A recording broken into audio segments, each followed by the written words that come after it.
திமுக அரசும் சரி, அதிமுக அரசும் சரி 2 அரசுகளுமே நிறைய மக்கள் நலத் திட்டங்களை நிறைவேற்றி இருக்கின்றன. அது உண்மைதான் அது.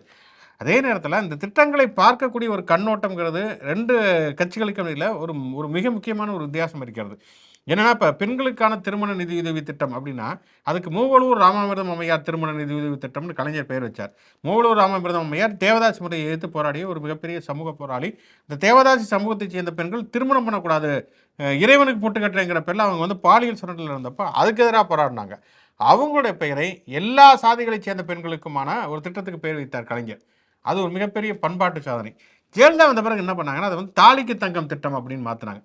அதாவது திருமணங்கிறது எல்லா ஜாதியை சேர்ந்தவர்கள், எல்லா மதத்துக்கு சேர்ந்த பெண்களுக்குமான திருமண நிதி திட்டம் தான் அது.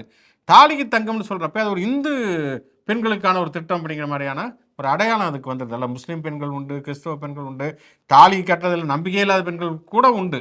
ஆனால் அது தாலிக்கு தங்கம் அப்படின்னு பேர் வைக்கிறப்ப அது வந்து ஒரு இந்து அடையாளத்துக்கு போயிடுது. அதே மாதிரி தான் வந்து இது வந்து மகளிர் உரிமை தொகை அப்படின்னு வைக்கிறப்ப அது வந்து பெண்களுக்கான உரிமை, அவங்க வந்து கல்வி கற்பதற்கும் வேலை செய்வதற்குமான உரிமை அப்படிங்கிற அடையாளம் இருக்குது. குலவிளக்கு குத்துவிளக்கு அப்படின்னா என்ன அர்த்தம்னா அது திருப்பி ஒரு ஆணாதிக்கத்துக்குள்ள தான் கொண்டு பெண்களை கொண்டு போய் சேர்க்கக்கூடிய ஒன்றாக இருக்கிறது. அதுதான் இந்த கருத்தியல் இதே எந்த அளவுக்கு அதிமுக தெளிவில்லாமல் இருப்பது என்பதற்கான உதாரணமாக இதெல்லாம் எடுத்துக்கலாம் நம்ம.